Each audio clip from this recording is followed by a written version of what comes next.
Selamat pagi anak-anak kelas 4, kita bertemu lagi. Sebelum kita memulai pelajaran pada pagi hari ini, mari kita berdoa terlebih dahulu. Selamat pagi Tuhan, kami akan memulai pelajaran pada pagi hari ini. Tuhan, terima kasih karena Engkau masih memberikan kami kesehatan sehingga kami dapat belajar dan bersekolah pada pagi hari ini.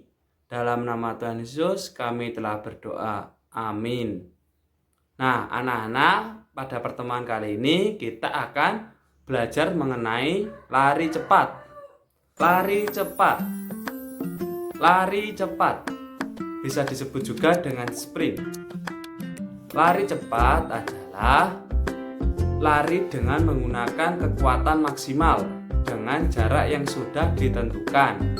Jarak yang sudah ditentukan di antara lain 100 meter, 200 meter, dan 400 meter.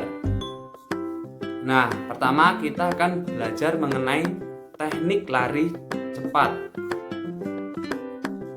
Nah, kita akan belajar mengenai 3 posisi. Yang pertama, posisi badan, posisi ayunan tangan, yang terakhir posisi ayunan kaki.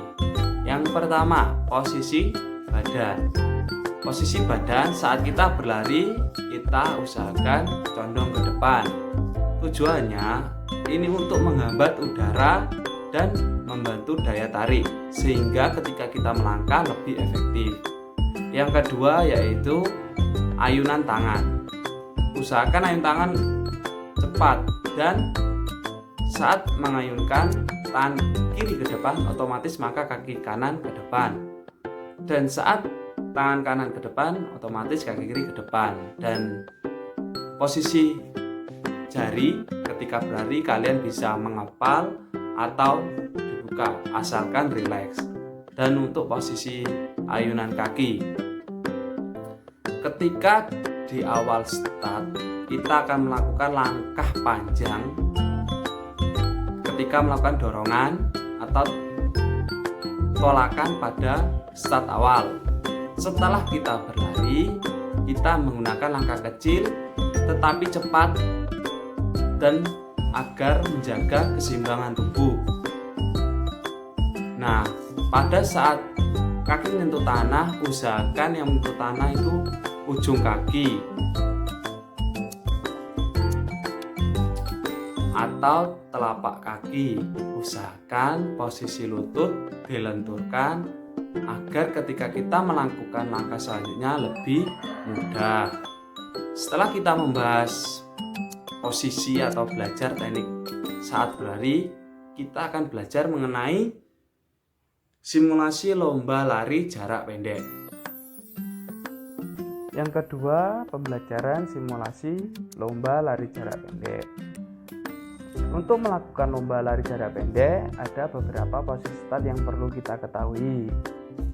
Nah, yang pertama, posisi atau sikap saat gerakan di start. Yang pertama, letakkan kedua tangan lebih lebar sedikit dari lebar bahu. Jari-jari dan ibu jari membentuk huruf V terbalik.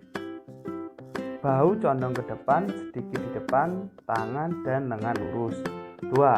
Kepala dan leher tidak tegang, pandangan ke depan kira-kira 2,5. Tubuh atau badan harus rileks, pusatkan perhatian pada aba-aba berikutnya. Jarak letak kaki terhadap garis start tergantung dari bentuk start yang digunakan. Ada start pendek, start menengah, dan start panjang. Pada babak siap, angkat panggul ke atas sedikit lebih tinggi dari bahu. Punggung sedikit menurun ke depan. Sikap ini dipertahankan dengan menjaga keseimbangan sebaik-baiknya. Kira-kira 2 detik sampai aba-aba berikutnya. Kepala rendah, leher rileks, dan pandangan ke bawah depan kira-kira 1-1,5 meter ke arah garis start. Lengan lurus dan siku jangan bengkok. Pada waktu mengangkat panggul, ambil napas dalam-dalam. Pusatkan perhatian pada aba-aba ya atau bunyi pistol start. Pada aba-aba ya atau bunyi pistol, ayunkan lengan kiri ke depan dan lengan kanan ke belakang kuat-kuat. Tolakkan kaki kiri kuat-kuat sampai lurus. Kaki kanan melangkah secepat mungkin dan secepatnya mencapai tanah.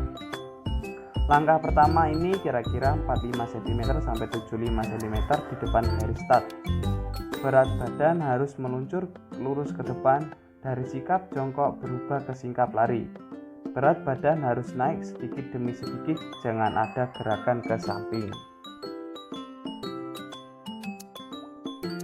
Siap.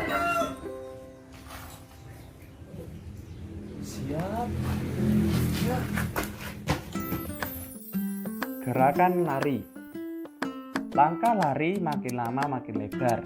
6-9 langkah pertama merupakan langkah peralihan dari langkah-langkah start ke langkah-langkah lari dengan kecepatan penuh. Setelah melakukan gerakan start dengan langkah-langkah peralihan yang semakin lebar dan condong badan yang berangsur-angsur berkurang, maka dilanjutkan dengan melakukan gerakan lari cepat. Pandangan mata diarahkan ke garis finish. Pembelajaran gerakan melewati garis finish. Dalam praktiknya, teknik melewati garis finish ada 3 macam sesuai dengan kebutuhan. Yang pertama, lari terus tanpa melakukan apa-apa, berusaha berhenti kira-kira setelah 5 meter melalui garis finish. 2. Pada saat akan menyentuh pita, dada dicondongkan ke depan dan kedua tangan diayunkan ke belakang. 3. Pada saat akan menyentuh pita, dada diputar dengan ayun tangan ke depan atas sehingga bahu sebelah maju ke depan. Dalam peraturan atletik, seorang pelari dianggap sudah memasuki garis finish ketika anggota tubuh yang terdepan menyentuh bidang tegak garis finish. Nah, anak-anak, pelajaran kita hari ini sampai di sini. Bapak harap kalian di rumah tetap semangat saat belajarnya.